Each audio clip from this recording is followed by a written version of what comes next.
नमस्कार, मैं हूं अंकुर और आप देख रहे हैं सत्यहिंदी.com। सत्य हिंदी की एंड्रॉयड ऐप डाउनलोड करने के लिए इस वीडियो के डिस्क्रिप्शन में जाइए, वहां पर आपको एक लिंक मिलेगा, वहां से आप ऐप डाउनलोड कर सकते हैं। अब एक नजर डाल लेते हैं अब तक की खबरों। लंबे समय से आंदोलन कर रहे किसानों ने अब बीजेपी के खिलाफ चुनावी राज्यों में प्रचार करने की योजना बनाई है। संयुक्त किसान मोर्चा ने आज इस बात का ऐलान किया है कि जिन राज्यों में अभी चुनाव होने वाले हैं उन राज्यों में संयुक्त किसान मोर्चा बीजेपी के विरोध में प्रचार करेगा और किसान विरोधी, गरीब विरोधी नीतियों को दंडित करने के लिए जनता से अपील करेगा। इसी कड़ी में संयुक्त किसान मोर्चा की ओर से 12 मार्च को बंगाल में रैली की जाएगी। किसानों ने कहा कि वो लोगों को बताएंगे कि कैसे मोदी सरकार किसानों के साथ व्यवहार कर रही है।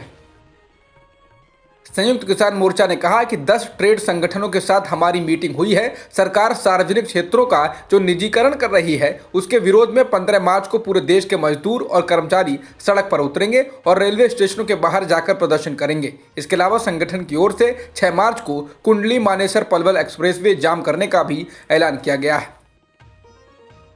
कांग्रेस आलाकमान से असंतुष्ट चल रहे नेताओं की बयानबाजी के खिलाफ अब पार्टी के कार्यकर्ता सड़कों पर उतरने लगे हैं। असंतुष्ट नेताओं के इस गुट को G23 का नाम दिया गया है और इसमें गुलाम नबी आजाद, आनंद शर्मा, कपिल सिब्बल, भूपेंद्र सिंह हुड्डा, मनीष तिवारी से लेकर कई अनुभवी नेता शामिल हैं। मंगलवार को जम्मू में कांग्रेस के कार्यकर्ताओं ने गुलाम नबी आजाद के खिलाफ प्रदर्शन किया, जमकर नारेबाजी की और उनका पुतला फूंका गया। आक्रोशित कार्यकर्ताओं ने कहा कि आजाद को कांग्रेस ने सब कुछ दिया, लेकिन आज जब कांग्रेस को उनकी जरूरत है तो वे जम्मू में कांग्रेस को कमजोर करने की कोशिश कर रहे हैं।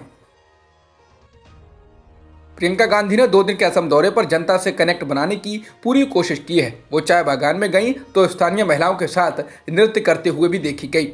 वहीं एक जनसभा में उन्होंने कहा कि अगर असम में उनकी सरकार आती है तो वो CAA को रद्द करने के लिए एक कानून लेकर आएंगे। पश्चिम बंगाल में चुनाव से पहले कांग्रेस में हुए घमासान पर अधीर रंजन चौधरी ने तीखा पलटवार किया।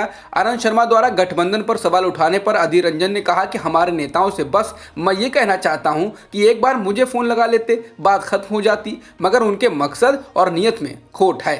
वो किसी को खुश करना चाहते हैं और तुरंत ट्विटर पर आ जाते हैं। अधीर रंजन ने NDTV से बात करते हुए कहा कि हमारे नेताओं का मकसद साफ है कि जितना हो सके कांग्रेस को गाली दो, कांग्रेस की छवि खराब कर दो। यही उनकी तमन्ना है, उनकी नियत में खोट है, मकसद है किसी को खुश करना।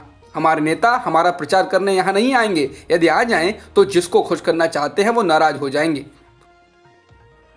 गुजरात स्थानीय निकाय चुनाव में बीजेपी ने एक बार फिर शानदार प्रदर्शन किया है। कांग्रेस का प्रदर्शन फिर से लचर रहा है। ताजा जानकारी के अनुसार जिला पंचायत की 980 सीटों में से 962 के नतीजे आ चुके हैं, जिसमें बीजेपी ने 785, कांग्रेस ने 167, आम आदमी पार्टी ने 2 तो अन्य के खाते में 7 सीटें गई हैं।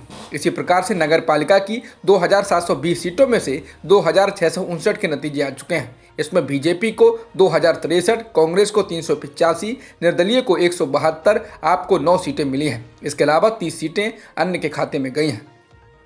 अपने सांप्रदायिक बयानों को लेकर सुर्खियां बटोरने वाले यूपी के CM योगी आदित्यनाथ ने बंगाल में भी कुछ ऐसा ही भाषण दिया है। बंगाल के मालदा में जनसभा को संबोधित करते हुए योगी आदित्यनाथ ने कहा कि बंगाल में ईद पर जबरदस्ती गो हत्याएं करवाई जाती हैं, गो तस्करी से भावनाओं को नुकसान पहुंचा जाता है।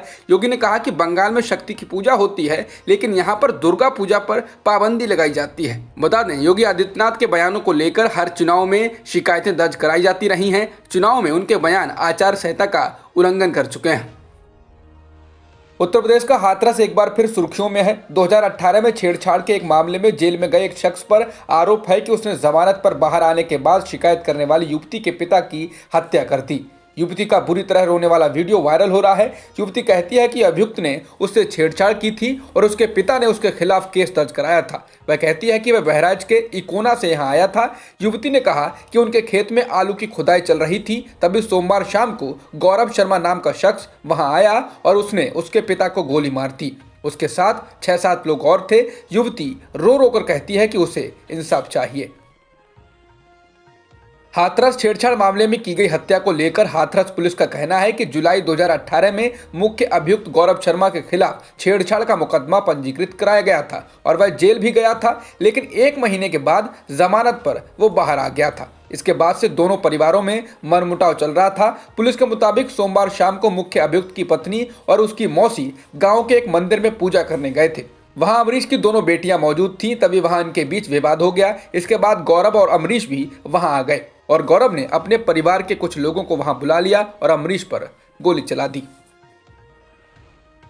बीजेपी सांसद सुब्रमण्यम स्वामी ने कहा कि कुछ लोग उनको बदनाम करने के लिए पैसे लेकर उनके खिलाफ ट्वीट कर रहे हैं। उन्होंने कहा कि इसमें प्रधानमंत्री कार्यालय के एक अधिकारी का भी साथ है।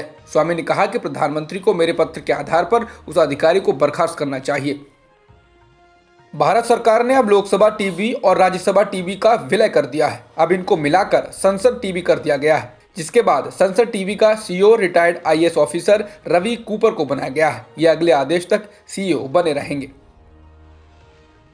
रूस में विपक्षी नेता अलेक्सी नावल्नी को जहर दिए जाने को लेकर अमेरिका रूस पर पाबंदियां लगा सकता है। जो बाइडेन द्वारा अलेक्सी नावल्नी को जहर दिए जाने को लेकर प्रतिबंध लगाने पर विचार करना दिखाता है कि वो पूर्व राष्ट्रपति डोनाल्ड ट्रंप से अलग सख्त रुख अख्तियार कर रहे हैं। बता दें, पिछले साल जब नावल्नी पर नर्व गैस से हमला किया गया था तो ट्रंप ने इसको लेकर कुछ नहीं कहा था, जबकि विपक्ष ने सरकार और पुतिन की सुरक्षा एजेंसियों पर इसको लेकर आरोप लगाया था।